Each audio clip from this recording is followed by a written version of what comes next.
Hi, I'm CJ, and I am modifying my Mongoose Dolomite ALX. I decided to do something that was a little pricier, but it was the best way to reduce the total amount of rolling weight, the rotating mass of the wheels, and that was to upgrade the wheels to go with a truly lightweight aluminum rim. These are the Sun Ringle MuleFut 80s, and they're 78 millimeters wide, aluminum rim. They are made to be tubeless, and I bought a set of tires that are also they're not only made to be tubeless, but they don't have the wire in the bead. It's a like a Kevlar cord. In any event, that is the single best way, other than upgrading to a lighter rim. Going tubeless, eliminating that inner tube, takes off at least 1 pound, if not more, from the circumference of your wheel, and that rotating mass has a direct impact on how quickly you can accelerate and decelerate.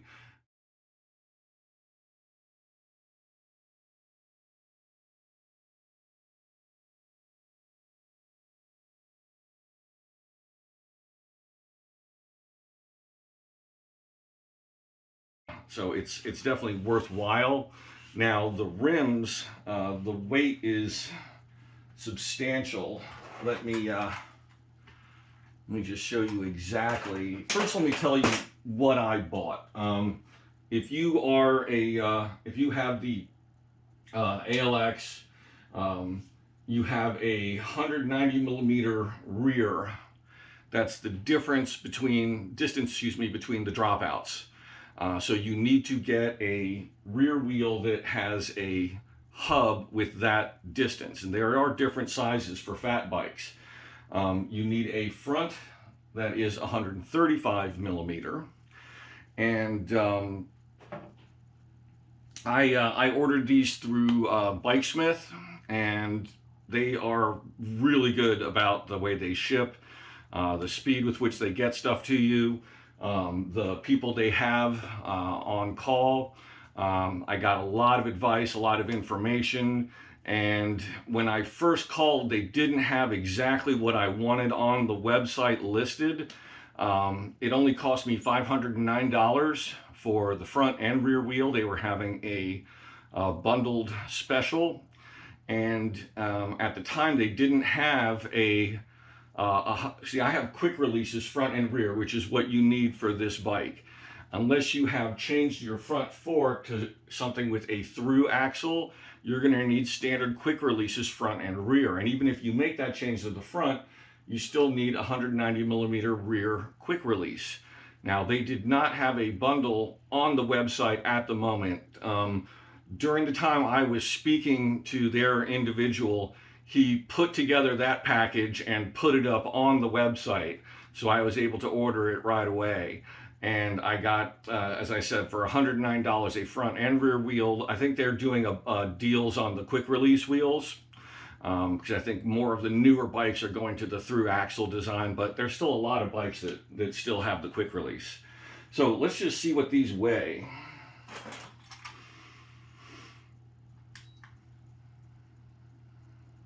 Okay, we're going for ounces. Let's start with our stock rim.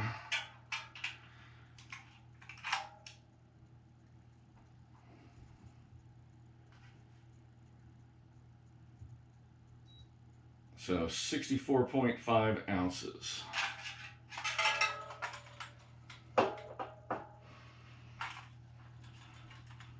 And this is going to be dramatic.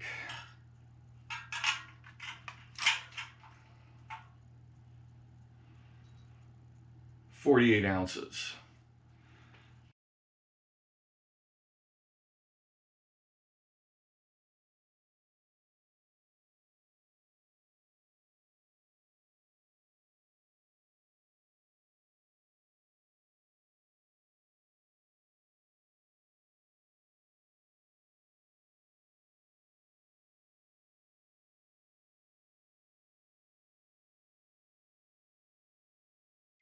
I am going to eventually be putting on a tire that is also going to be a lot lighter than the stock tire. That'll also impact this. So right off the bat, I'm losing the inner tube, and I've cut the weight of the rim dramatically, especially the outer weight. The hubs are about the same weight. The spokes are more or less the same weight. It's the rim, that steel rim versus this super light aluminum rim. And these are really strong. This wheel has is very popular. You'll see Sun Ringles on a lot of bike builds for commercial bikes that are, you know, fully assembled, and for fat bikes, the MuleFut, especially the new V2 version, which has larger cutouts. It's even lighter. So for tires, because I'm going to be doing most of my riding, as I've mentioned in other videos, I'm going to be doing a lot of riding on paved trails and roads, at least for the foreseeable future. So I went with this tire here, which has a very a center slick surface here. It's got decent tread, and these are from the V Tire Company. That's spelled V-E-E. And this is the zigzag 26 by 4 inch, and the part number is 102-559. They're not inexpensive. I'm trying to remember what I paid for these. I think they were around $60 per tire, which is kind of in the mid range of what a lot of tires are going for. I was hoping to find these really nice balloon slicks that are 100% slick surface. It is a V tire. I contacted V, and they are hopefully going to be bringing those back sometime next year. And I might get a set because they're lighter than this, because they don't have to have that the extra material necessary to make for these tread grooves, because it's just a single slick surface. There's no tread at all, and they're great for sand and asphalt and gravel, dry conditions, that kind of thing.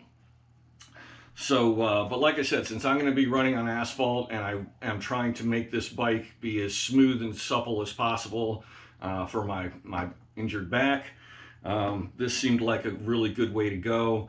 And again, there's a variety of advantages to going tubeless. Number one is weight savings. Number two is that you don't have to worry about pinch flatting an inner tube. And if you're using one of the various brands of leak stop liquid, which I will be doing, and I'll be demonstrating that whole process, how to set up the rim, how to get the bead locked in. Once the bead is locked in, it literally like snaps into the edge of the rim. See if we can get this in the light for the camera. There's a groove in here that the bead of the tire actually drops into, and it once the tire is pumped up and pressurized, you want to make sure that your tire is snapped into that bead all the way around. What you're basically going to look for is that the edging on the tire is uniform all the way around. You'll hear the tire pop and snap in, and once it's in, it pretty much stays in. You can run a much lower tire pressure.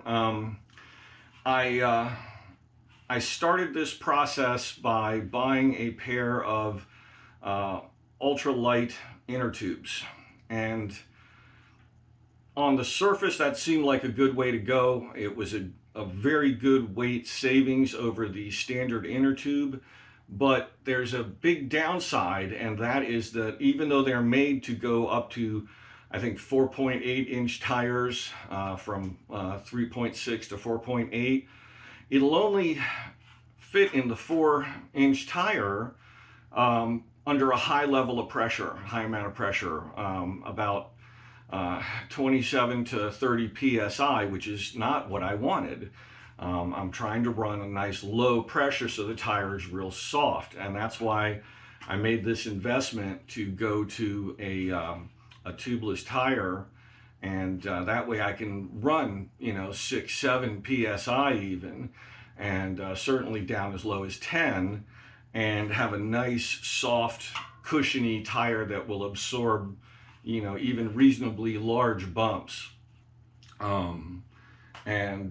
So the those inner tubes, I may have to return them. I may save them for emergency use purposes, but when you've got, let's say, even like 15 psi, it is so small in diameter at that air pressure that the tire is not, it's like rattling around inside the tire. It's ridiculous. It doesn't conform to the inside of the stock knobby tires. I'm sure it wouldn't do it to these either.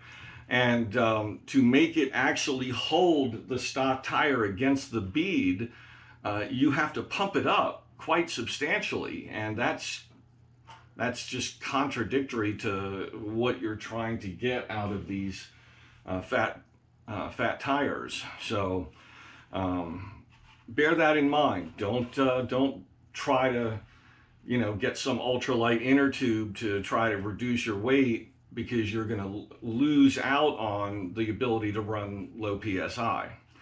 The best way to do that is tubeless.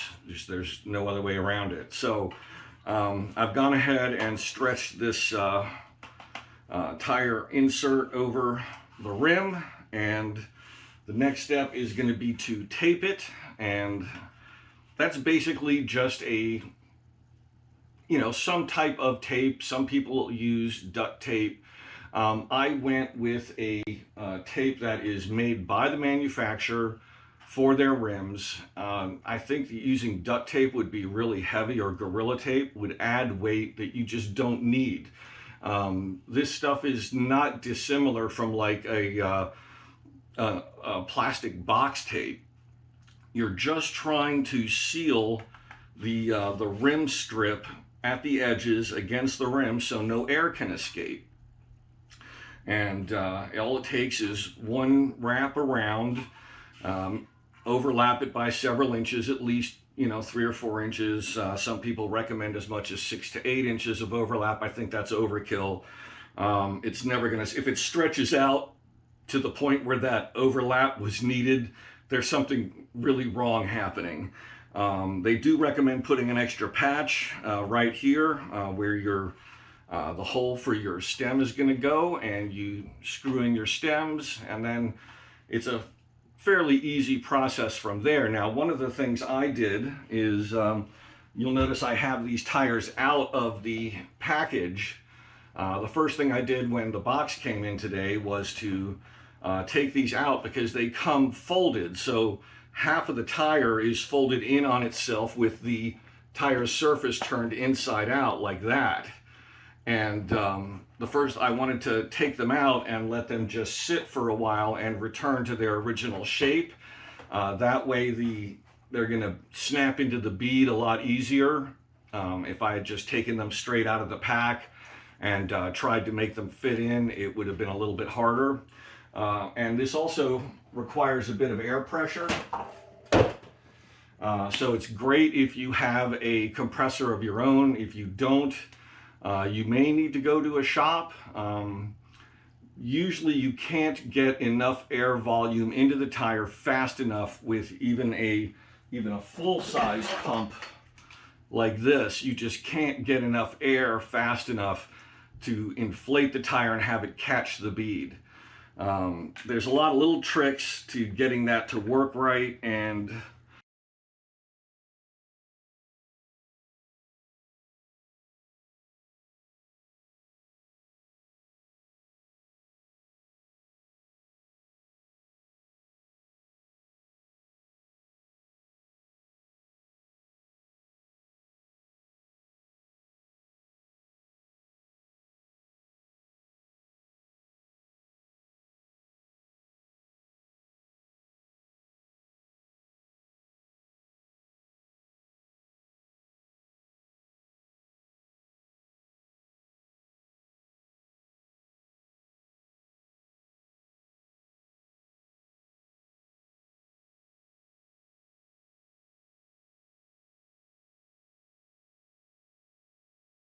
I'll try to cover as many of those situations for you as possible.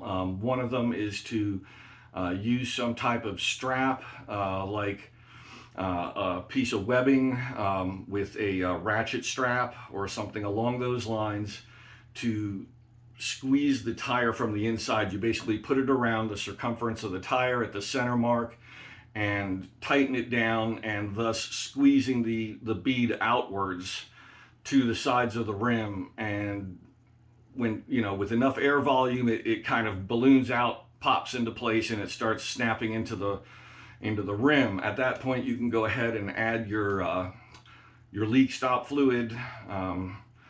Some people pour it directly into the tire.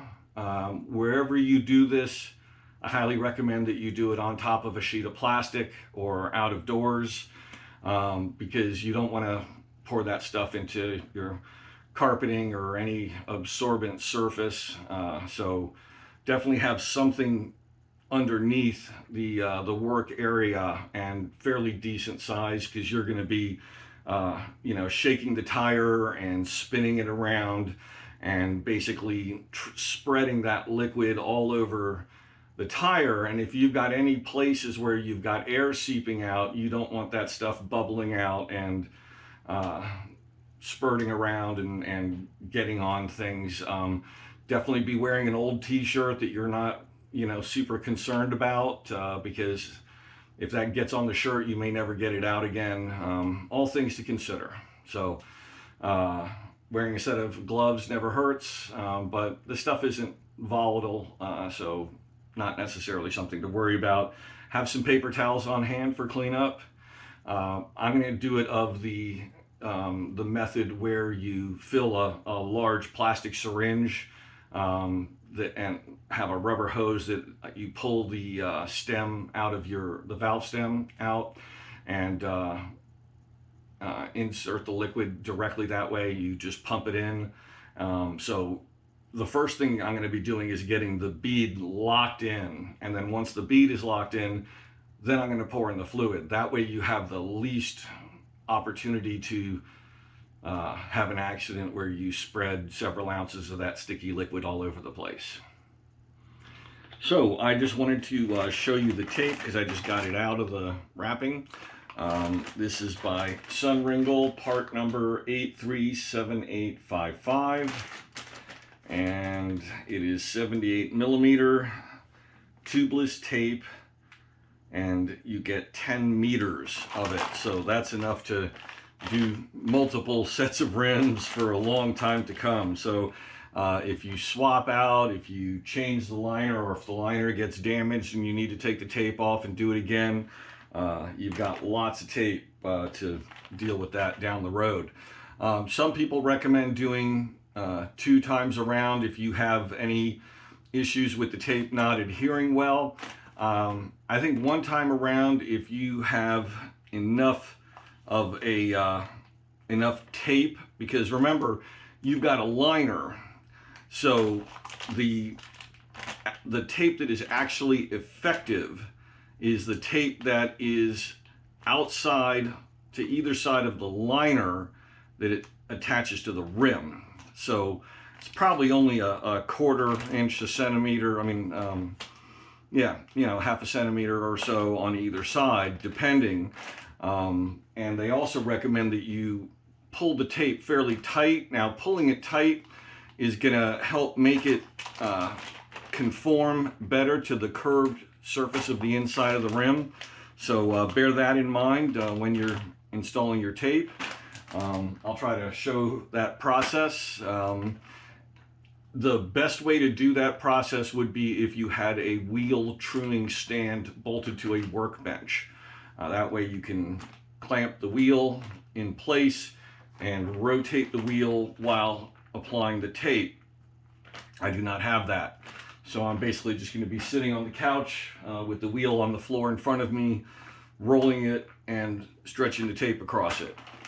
These new V2 rims have these very large holes, which, you know, I do not want to try to put that as any kind of downside. That is certainly a positive. That's what makes these rims so light, one of the many things. I mean, they're just this is a really, really high quality rim. I've had a lot of high performance bike parts. I've had full carbon fiber rim setups. This is one of the lightest mountain bike rims I've ever held. They are just, you can just tell the material, the way it feels in your hand, the visible construction. It's definitely worth the money, and I would say this would be the single best upgrade that you could do to that bike. Would be to upgrade to tubeless tires with a really light set of wheels and a light set of tires. I've heard it described as going from, the original tires to a setup with these and a light rim, like having a turbocharger on the bike. The acceleration that you have is just phenomenal compared to how hard it was to spool those big heavy tires up. So keep that in mind. Okay, these are the stems that I'm using. STR tubeless valve, 35 millimeter brass kit, quantity 2. Sun Ringle, part number 837870. Now that may be Bikesmith's part number. The part number that's written on or stamped on here is 281-31724-K009. And the reason I'm showing you these at this moment is because I want to show you a little trick for putting on your liner. The liner has to be stretched around the rim, and keeping the hole for the valve stem on top of the hole for the through the rim can be a little difficult. And once you get that out of alignment, you've got to kind of slide a little bit of the just kind of slide the plastic around until you get it realigned, and that can be tough. Whereas if you take your stem, put it through, put on the little retaining ring, that'll hold it in place, and then you stretch the tape around the rim, trying to apply equal pressure to either side, and you'll be in business. Okay, this is something I do with a lot of tape rolls, is I fold about 1/4 inch of it back onto itself. That way, if I don't use it for a while, it's not almost impossible to pry up and get started. Some tapes are more difficult than others that way. Considering how robust this tape is, may not be necessary. Like once you start peeling up a corner of it, it's not just going to tear and run like some tapes will. But wanted to go ahead and kind of demonstrate this process for you. So since you want a little more reinforcement here, they recommend putting a patch of tape here. I'm doing my overlap over top of the over the stem hole. Kind of kills 2 birds with 1 stone.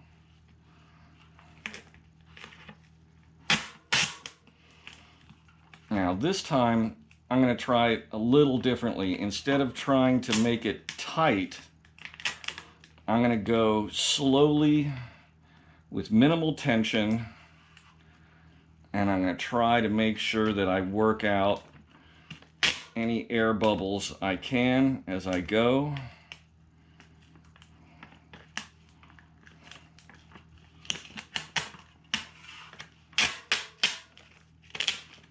Make sure the tape is centered.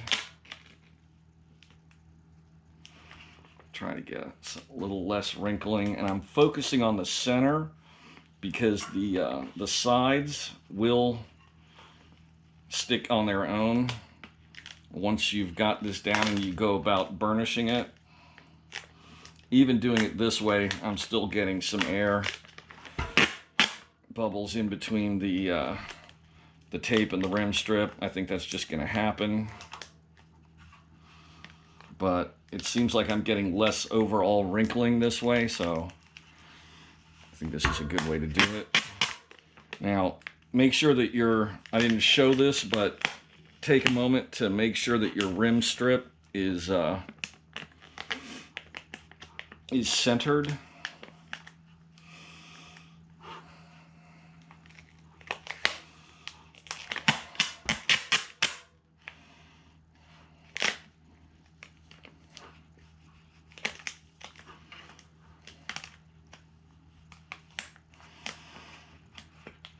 And again, the wrinkles really aren't a problem because it's not gonna have any impact.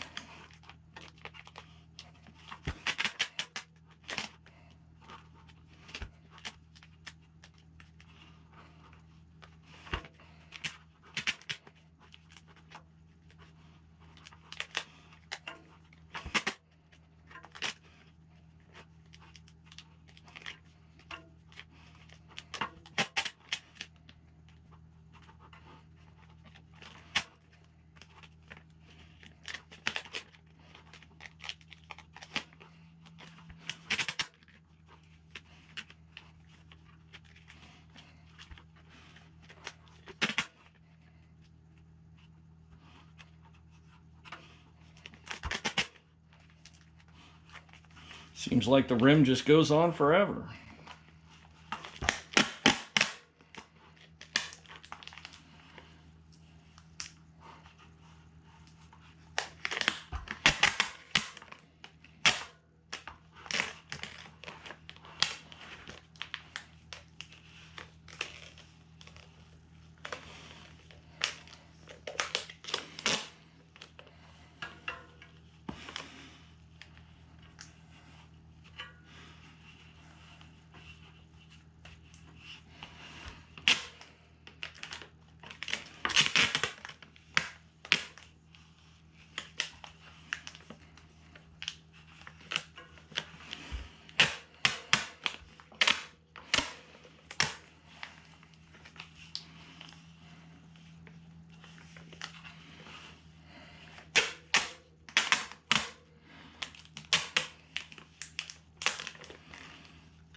Again, I'm hoping I'm going to get some good light here.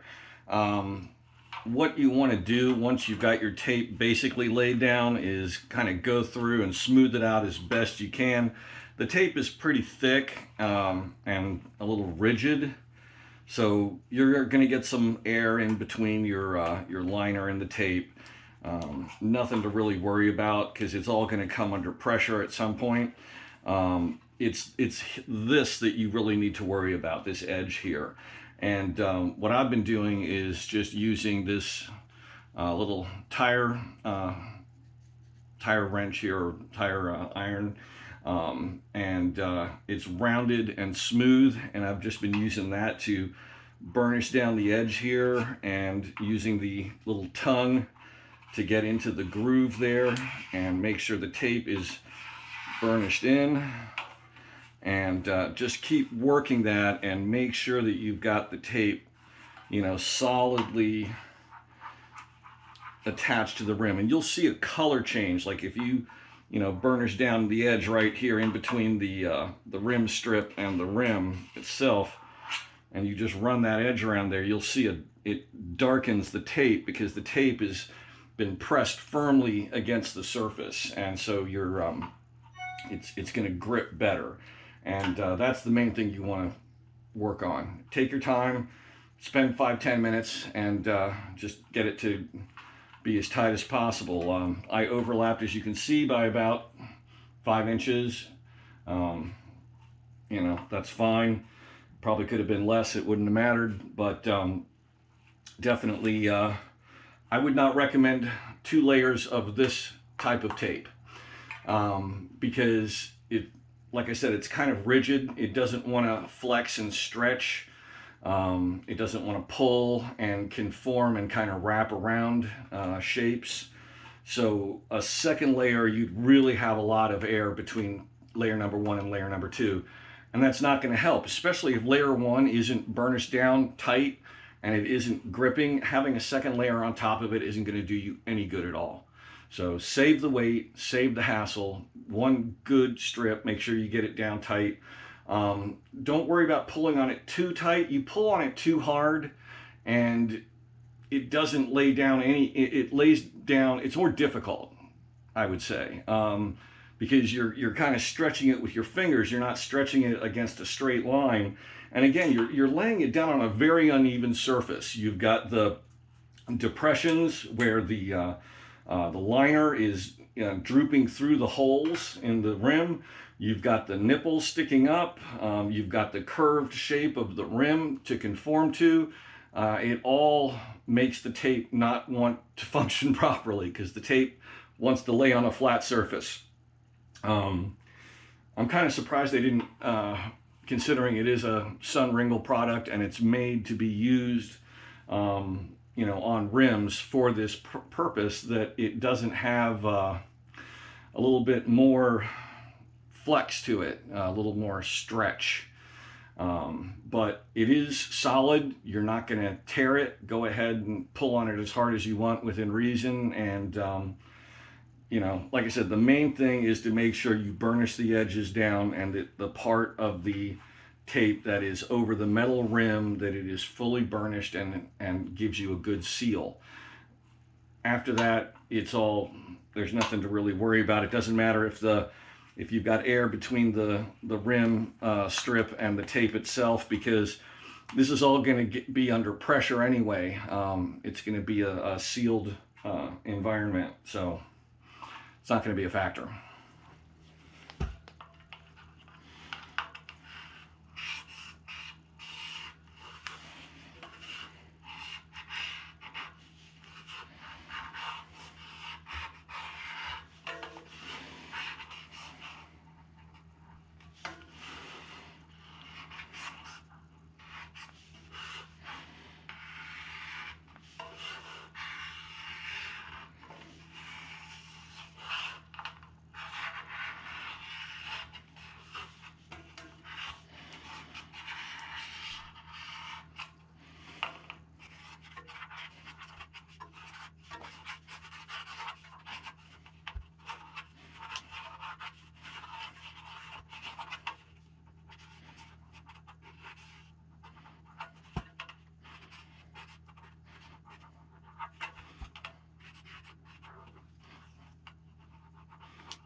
So there you go. That's the basic process. I still got to go around the other side again, but I think you've got the gist of how that goes.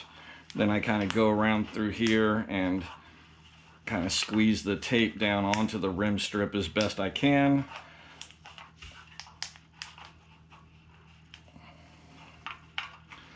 Kind of like that. Try to work any wrinkles flat, or at least tighten them down. Really doesn't matter, but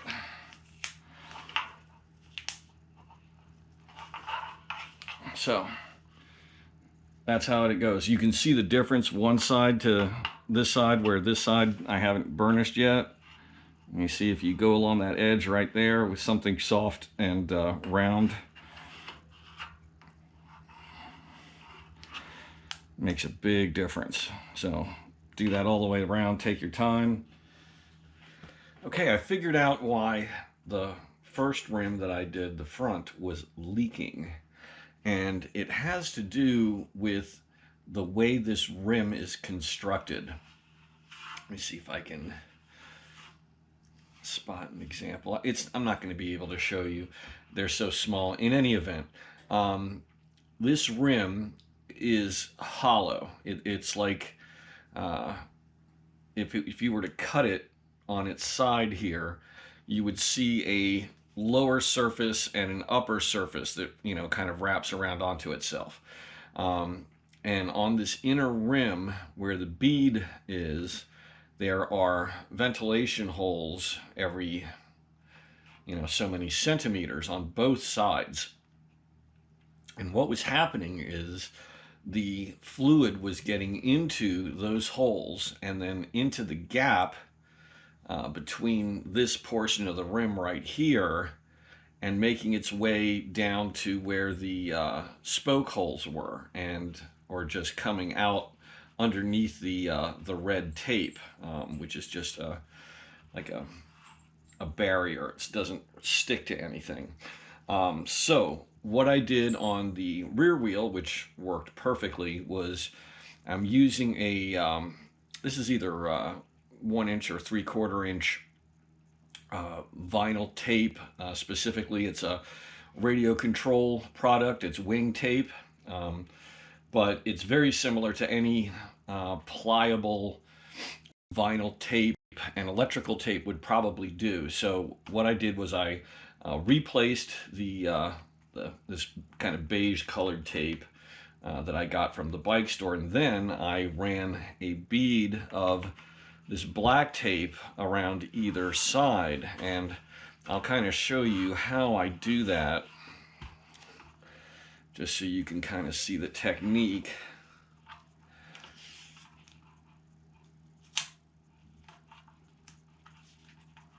And I'm making it so that it goes into this groove and up the inside wall a little bit. And to make that happen, you got to stretch it tight and kind of pull it against the side and let it drop into that little bead trough.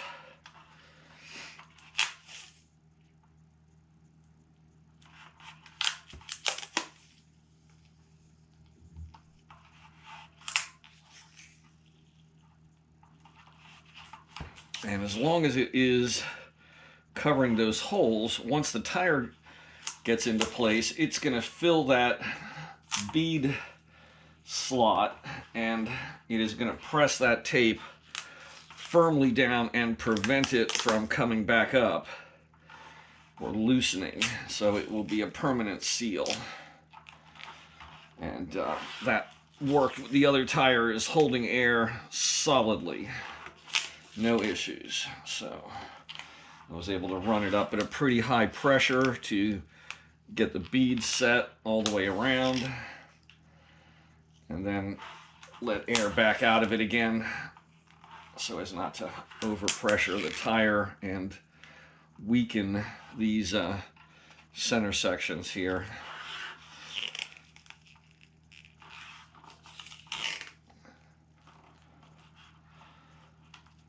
And I just overlapped it by a few inches.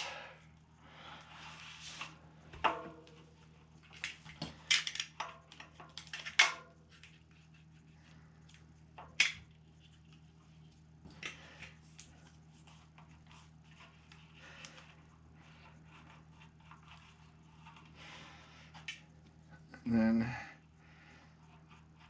take one of your little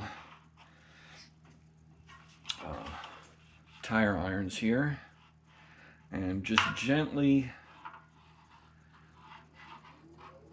go around the groove once, just to make sure that you've got the tape pressed down. Go along the surface with your thumb or a finger.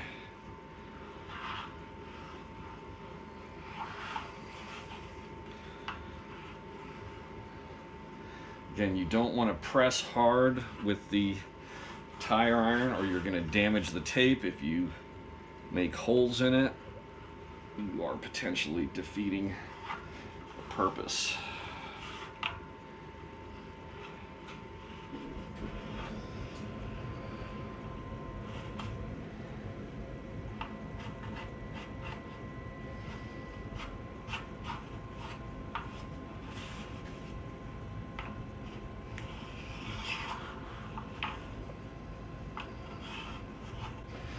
already did this on this side, so I'm good to go.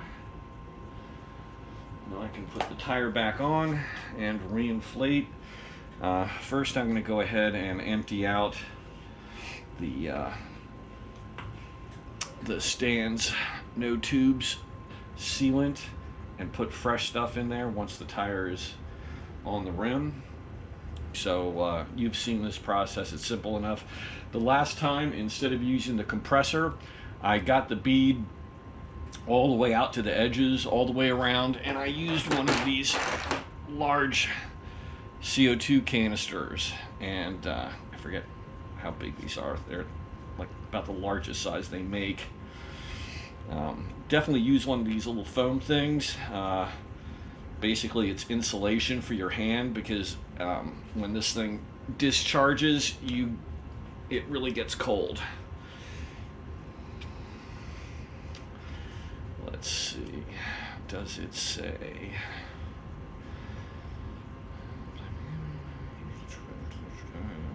It's all cautionary information. Nothing about the size. Anyway, oh, I got a box over here, hang on. 25 grams CO2 refills.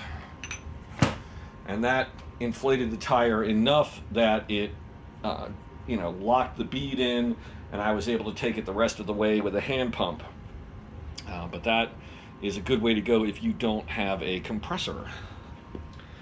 Okay, so I've got the wheels taped. I've got one tire mounted. Now, one of the things you want to do, this will help make things go easy, is to snug the tire, like pull it to the side so that it's up against the edge of the bead. You don't want it like having the edge of the bead of the tire sitting like midway along the rim. If you pull it out to the sides so that it's as close to the edge as possible, once it starts inflating, that'll help it grip and set up better. So next thing I need to do is take the valve out so I can put fluid in the tire. Now there's other ways of doing that. You could push the tire to the side, slide a hose up under the bead, but with this particular tire, the tire fits very tightly, and I assume a lot of the tubeless tires are going to be like that, where they're hard to get on. You definitely need your little tire irons to get it on, and once you've got it on, it doesn't have a lot of slack. It doesn't move around the way a regular tubed or inner tubed tire would. So things to bear in mind.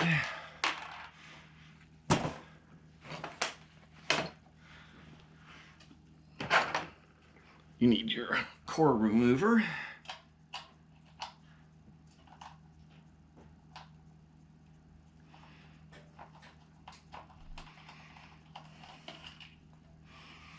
And you can pull out the valve.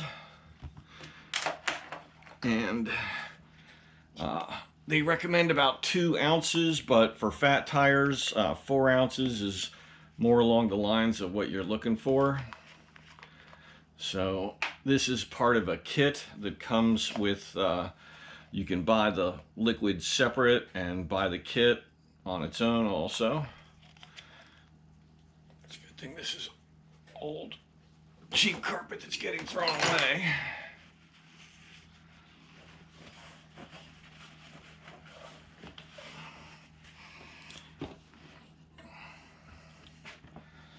So now face your stem downward.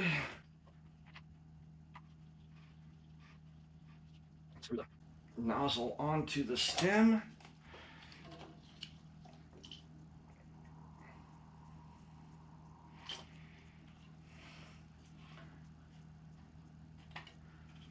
Now at this point we want to keep things pointed in the right direction.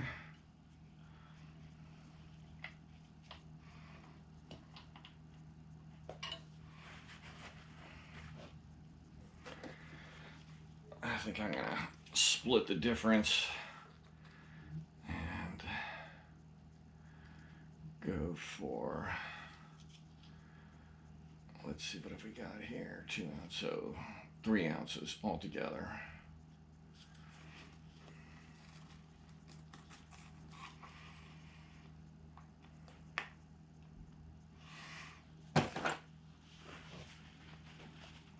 Even though I did shape this well, and you definitely should, there's still some little clumps or clots that have dried. Nothing to worry about.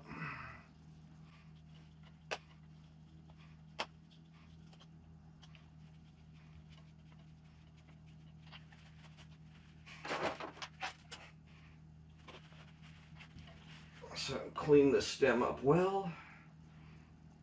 Put the valve back in.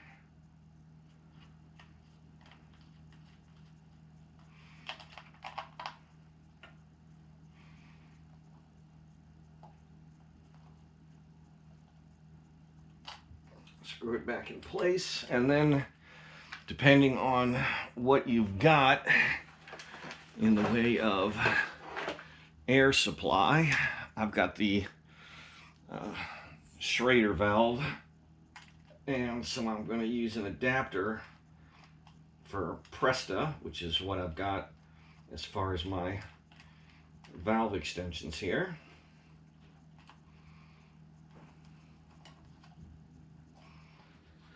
So just rinse this out with water when you're done. Pull the plunger out, run water down through the top end, run the plunger in and out a couple of times to make sure you get anything that's in the hose out. The hose has a little cap which you can screw into the end. Go ahead, just cap that off, and then tuck this back into its little box, and that way you'll have it if you, and undoubtedly at some point you will either replace tires, or you'll do what I did where you your tape fails on you, or you the plastic might blow out, or you could slash a tire, the sidewall, and you need to replace it, and you're going to need to put more of this in, and there's plenty left.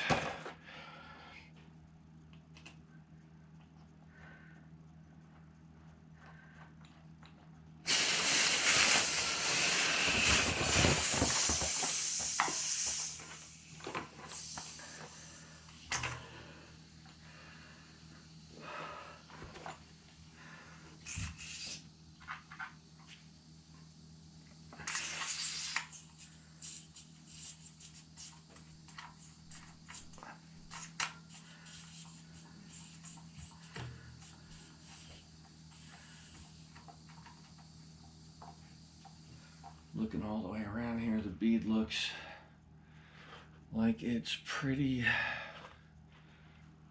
seated, not 100%. I think I'm gonna need to pump it up a little bit, and that compressor is just not gonna do it for me, so I'll break out the handy pump, and what I'm gonna need to do is pump it until I hear it pop, and I can see the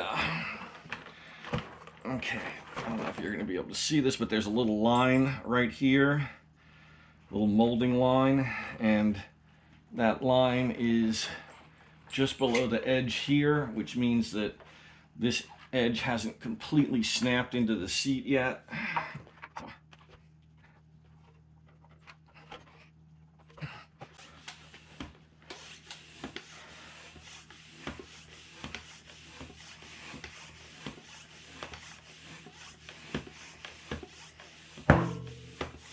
You hear that? That's the bead starting to pop into place.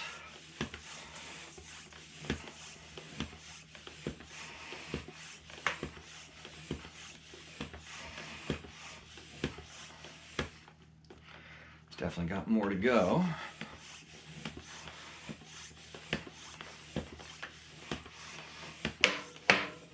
There we go.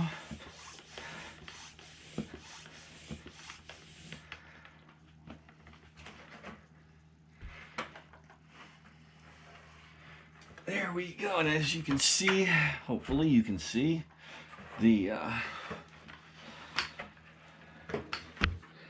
that line is now all the way out. And it's even all the way around on this side. Let's check this side here. This side is all the way out and around.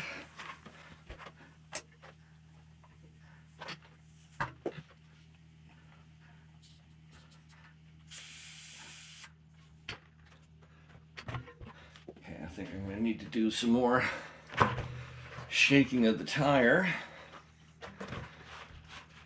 I heard a little bit of air leaking.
Best to take your time and just repeat this a few times. Any place where there's any air leakage, that liquid is going to start oozing through and then start sealing. And I've had almost no instances. So I did a good job on the taping, and the bead is solid. So once this has set up, probably a few hours to overnight, just to be sure, I can start airing it down and set it up to a tire pressure that I want to run versus I'm probably running at least 35 or 45 psi right now. It's enough to set the bead. I hope you enjoyed this video. Please click like and please subscribe to my channel. If you click the bell icon, you'll receive notifications every time I launch a new video. Thank you for watching.